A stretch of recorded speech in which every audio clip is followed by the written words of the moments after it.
Non duty పేడ్ liquor అనేది ప్రజల ఆరోగ్యాన్నే కాదు ప్రభుత్వానికి రావాల్సినటువంటి ఆదాయాన్ని కూడా కొల్లగొట్టినటువంటి పరిస్థితి అధ్యక్ష.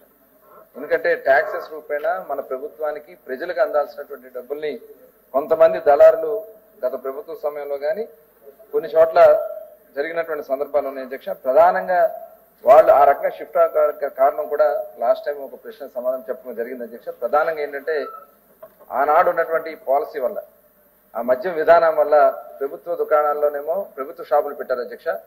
ప్రభుత్వ దుకాణాల్లోనేమో ఇటువంటి బ్రాండ్స్ కూడా లేనటువంటి పరిస్థితి. వాళ్ళు సొంత బ్రాండ్స్ ని తయారు చేసుకుని వాటిని అవైలబుల్ చేయటం వల్ల ప్రజలకి ఈ నాన్ డ్యూటీ పెయిడ్ లిక్కర్ తెచ్చుకునే దానికోసం అలాగే ఆనాడు పెంచినటువంటి రేట్లు 150% రేట్లు పెంచేశారు అధ్యక్ష. వాటి వల్ల ప్రజలందరూ కూడా మరి పక్క రాష్ట్రాల నుంచి తెచ్చుకుని తక్కువ రేటుకి తెచ్చుకుని రాష్ట్రానికి రావాల్సిన ఆదాయం పోయింది అధ్యక్ష. బోర్డర్ డిస్ట్రిక్ట్స్ లో మనం చూసుకున్నట్టు అధ్యక్ష దాదాపు మనకి చాలా ప్రాంతాల్లో మనకి ఈ నాన్ డ్యూటీ పెయిడ్ లిక్కర్ విచ్చలవిడిగా వచ్చేసింది అధ్యక్ష. ఆ రోజున ఆనాడు సత్యసాయి జిల్లాలో 68%, అంటే ఇప్పుడు మనం తీసుకున్నటువంటి కొత్త పాలసీ వల్ల 68% ఇంక్రీజ్ అయింది అధ్యక్ష.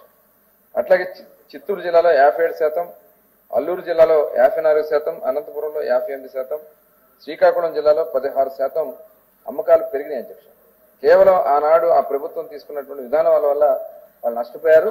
ఇవాళ తెలంగాణ బోర్డర్ డిస్ట్రిక్ట్స్ లో 30% వాళ్ళు తగ్గింది అధ్యక్ష సేల్. ఓవరాల్ గా చూస్తే -3% లో ఉంటే కేవలం ఈ బోర్డర్ డిస్ట్రిక్ట్స్ లో -30% లో వాళ్ళు ఉండడం జరిగింది అధ్యక్ష. గవర్నమెంట్ పెద్దలు అశోక్ బాబు గారు అడిగింది కేసుల గురించి అడిగారు అధ్యక్ష. తప్పకుండా ఈ కేసులన్నీ కూడా ఏ స్టేజెస్ లో ఉన్నాయి అవన్నీ కూడా పరిశీలన చేసి దాన్ని ఎలా మనం సత్వరమే వాళ్ళ మీద యాక్షన్ తీసుకునే విధంగా కార్యక్రమాలు చేస్తాం. దాంతోపాటు సిబిసిఐడి ఎంక్వైరీ కూడా వేయడం జరిగింది అధ్యక్ష. ఎందుకంటే డిస్టరీస్ లో జరిగినటువంటి ఆనాడు మరి ఏ పరిస్థితుల్లో వాళ్ళు కొంతమందిని బలవంతంగా లాక్కుని పనికిరాని బ్రాండ్స్ అధ్యక్ష 29 బ్రాండ్లు మనం వచ్చాక రద్దు చేశాం. ఇవాళ మొత్తం 350 బ్రాండ్స్ దగ్గర 300 పైన బ్రాండ్స్ ఇవాళ రాష్ట్రం అవైలబిలిటీ చేయగలిగాం. ఇవాళ ఈ క్యాష్ పేమెంట్స్ కూడా గతంలో ఎవరైనా వెళ్ళి మేము డిజిటల్ పేమెంట్ చేస్తామంటే లేదు క్యాష్ ఇవ్వండి అని చెప్పి వసూలు చేసుకున్నారు. దాదాపు 99,000 కోట్ల రూపాయలు ఓన్లీ క్యాష్ జరిగిందనేది మరి దాని మీద కూడా ఇప్పుడు సిబిసిఐడి ఎంక్వైరీ కూడా జరుగుతుంది అధ్యక్ష. అదే కాకుండా మొన్న ఒక సిట్ కూడా ఏర్పాటు చేయడం జరిగింది అధ్యక్ష. ఈ సిట్ ద్వారా మధ్యలో జరిగినటువంటి ఏదైతే కేసు కింద అని చెప్పి కలెక్ట్ చేశారనేది కొంత ఇన్ఫర్మేషన్ కొంత తెలియటం వల్ల సిట్ వేసిన జరిగింది అధ్యక్ష. సిట్ వేసిన సాయంత్రానికి తాడేపల్లి ప్యాలెస్ లో మొత్తం తగలబెట్టేశారు అధ్యక్ష. ఫైల్స్ అన్ని కూడా తగలబెట్టేశారు అధ్యక్ష. అంటే ఇందులో ఎంతమంది ఇన్వాల్వ్ అయ్యన్నారు, ఎంత పెద్దలు ఇన్వాల్వ్ అయ్యారన్నారు దానికి ఇదే ఒక నిదర్శనం అధ్యక్ష. ఎట్టి పరిస్థితుల్లో కూడా ప్రభుత్వం చాలా సీరియస్ గా ఉంది. మైన్, శాండ్, ల్యాండ్ ఇలాంటి ఏదైతే ప్రధానమైనటువంటి గత ప్రభుత్వంలో ఏదైతే దోపిడీ చేశారో అవన్నీ కూడా ఉన్నాయి అధ్యక్ష.